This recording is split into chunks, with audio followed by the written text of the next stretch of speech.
This is the Doom Tomb Podcast, the podcast for all things stoner, doom, and sludge. My name is Chris. I am your host. Let's get into it. This is Joshua Mathus with another edition of the Top 5.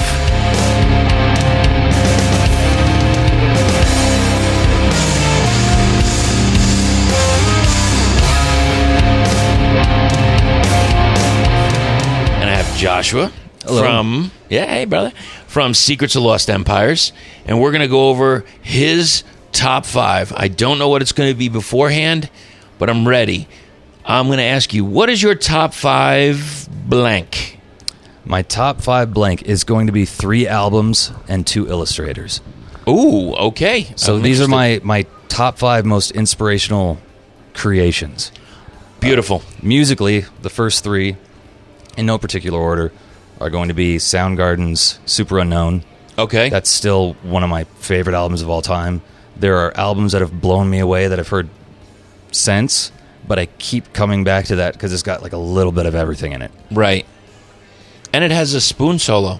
Oh, there you go. When the fuck are you going to hear that? Yeah, nobody plays spoons anymore. That's just that one crazy guy. The Spoon Man. Artiste the Spoon Man. Ah, yes. So, Super Unknown. The second most influential album would be Jimi Hendrix' Electric Ladyland. Okay. I heard that, and that was the end of it. I was like, holy shit, this is just like apex Jimi Hendrix, and just the whole thing. Was there a specific riff that hit you?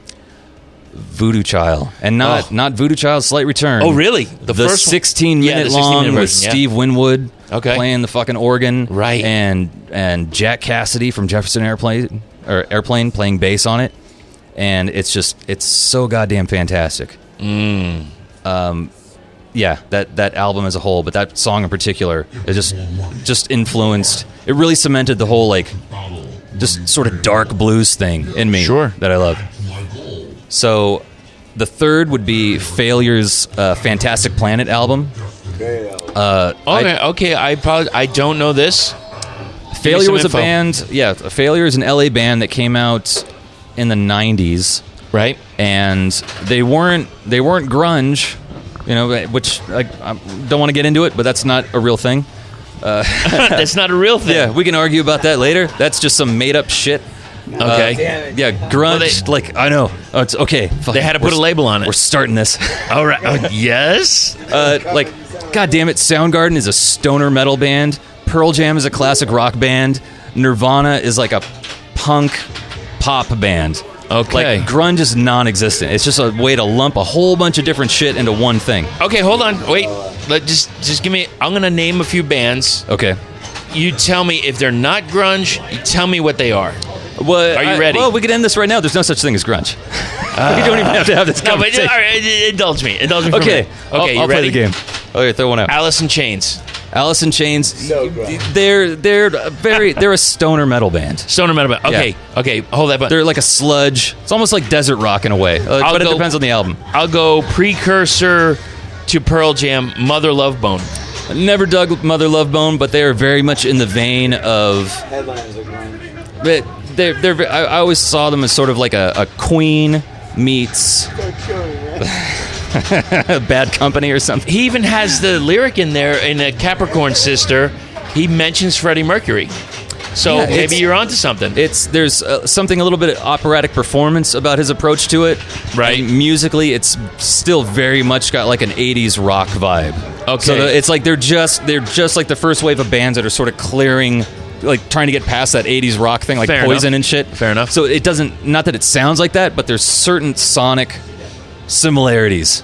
I got to you. me. Okay. But my brain's broken. I don't. No. I This is personal opinion. Yeah. Let me think. Oh my god. How about Screaming Trees?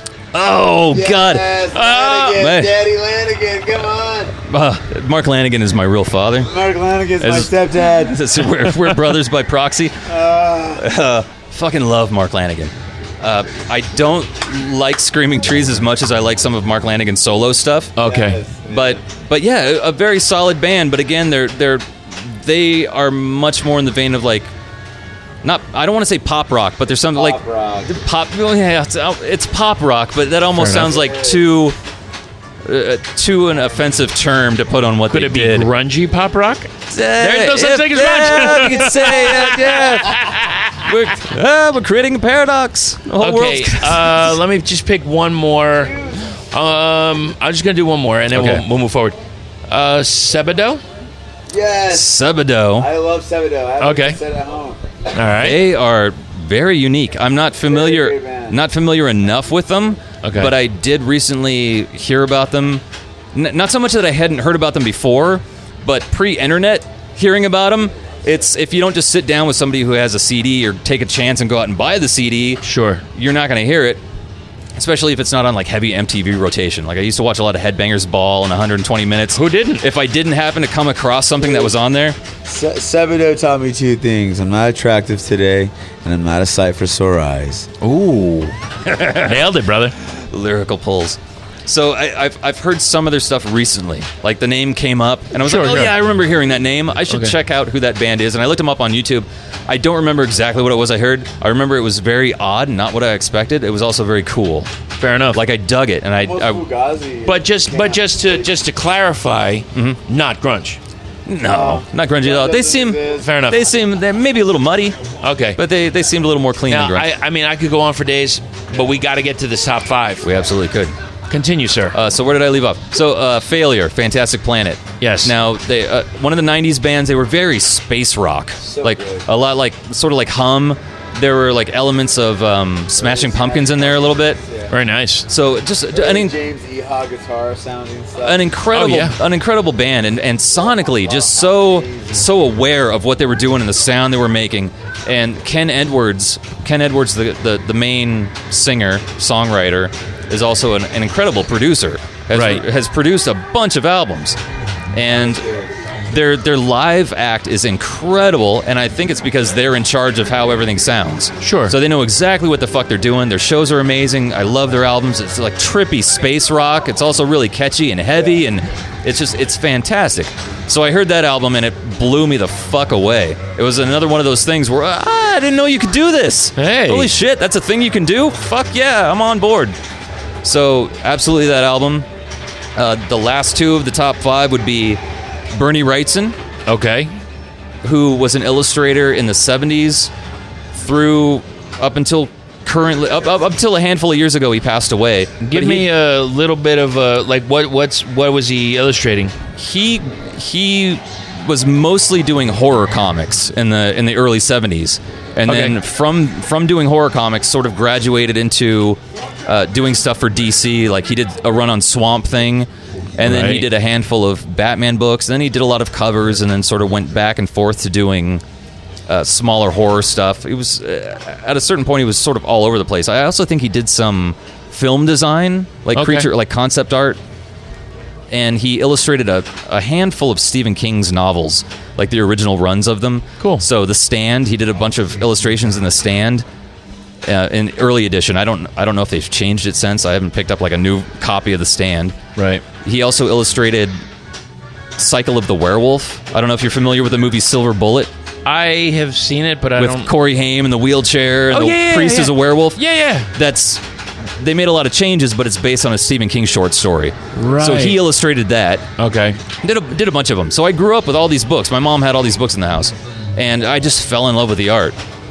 The other artist would be, I don't know if I'm going to say his name exactly right, Alphonse Mucha. I've heard it's pronounced Mucha. Okay. I think he's Hungarian. It's probably Mucha, because that sounds like Hungarian food. Yeah, it sounds close. It sounds phlegmy and earthy. It could be Hungarian. So when I was a kid, we spent a lot of time at my grandmother's house, and at the end of the hall, we'd always go down this hall, down the hall off to the side, or bathrooms and bedrooms and everything, everywhere we were going. So constantly going down this hallway. At the end of this hallway is this mirror with a painted etching of an Alphonse Mucha illustration on it. Right. So he did a series of illustrations called The Four Seasons. He was active during the late 1800s, early 1900s, and he was a painter, but it had an illustration style to it, and he did a lot of advertisements, like billboards and posters for operas, and and menus for restaurants, just very just intricate. That's interesting. Just yeah, I mean, it's just what you did at the time. I mean, you sold prints, but a lot of it was there was a singer who performed a lot at the time. I can't think of her name, but he did a lot of posters for her. Okay. So it's Art Nouveau, and it's just intricate, detailed, a lot of border work and just flowery weirdness. What years? 1870s to the early 1900s, I believe. Okay. So just incredible work that was really inspirational to a lot of comic book artists in particular. Cool. So I grew up reading comic books, and you would see interpretations of this kind of stuff. Right. And I never connected this damn mirror that I was seeing all the time to this art. Nice. And eventually, I used to do stained glass windows. So the guy that I worked for at the stained glass window shop was really into Alphonse Mucha and was showing me some of his art books. And I'm like, I know that. I fucking know that guy. That I know him. Yeah, for 20, 30 years, I grew up staring at that goddamn mirror. Aha! So he became a famous or a favorite artist of mine, and it just really influential. So that would be my top 5 most impactful things. Top 5. Now, 5, baby. But before we leave, so you are a big comic book fan. Oh, absolutely. Hopefully we could talk about that a little more sometime down the line. Yeah. But I got a quick question. Okay. So were you ever into the alternative stuff, like any Harvey Pekar, like American Splendor, like any of the Crumb stuff? Not initially, and it's still nothing I've picked up physically, but I have really loved and enjoyed any documentaries or films about them that I've seen. Yeah. Like I love the art. I like the life behind particularly Harvey Pekar's stuff. Right. But no, like the whole thing that got me into it was just growing up on Saturday morning cartoons. Sure. Like I was a kid in the 80s, so there was Super Friends, there was fucking Spider-Man and the Hulk and all that shit, and that became comic books later on. Right. And then it was all mainstream, DC Comics, Marvel Comics. It was like the X-Men and Spider-Man and Batman and, the Flash. Now, so did you go further back? Like, I'm probably a little older, so, like, were you ever a Dick Dastardly and Muttley guy, or Laugh Olympics, or... I did grow up with that stuff. I didn't like it as much, though. Like, okay. It's too goofy? Well, there was I was never big on that was Hanna-Barbera, right? I think so. I was never big on the Hanna-Barbera stuff. Like, I didn't like Yogi Bear, and I didn't like the Flintstones, and I'm trying to think who else was Hanna-Barbera. Yeah, the Jetsons. It wasn't my jam. I liked Bugs Bunny.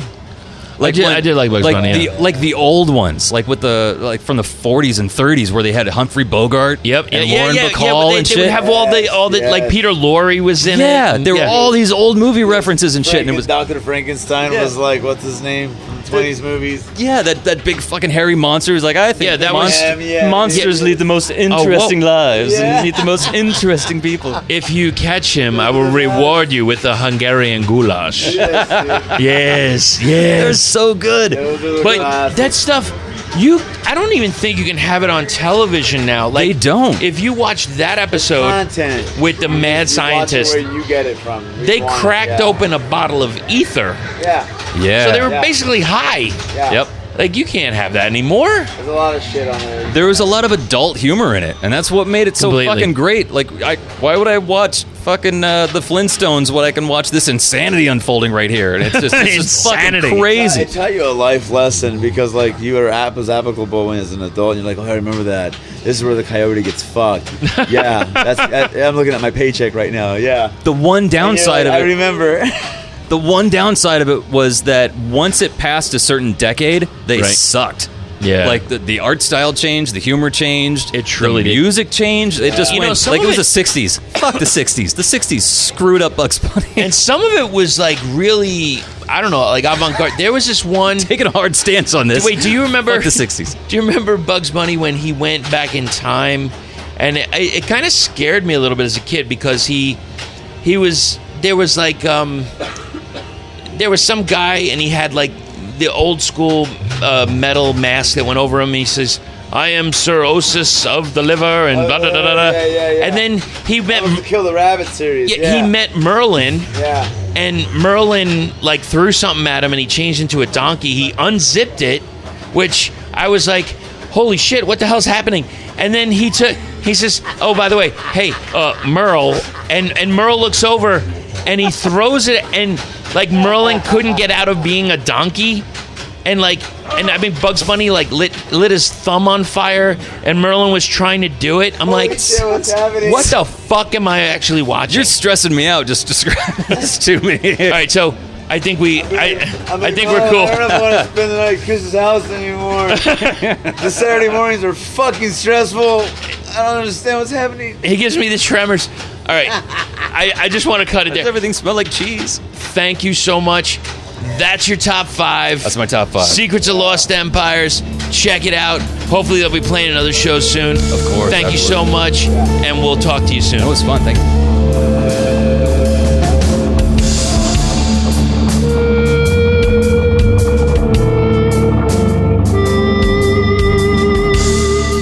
doomtombpodcast@gmail.com. That is how to reach us. Doomtombpodcast on all forms of social media. Stop by, say hey. We got a lot more coming up. Stay tuned, stay hard, and don't forget to stay heavy.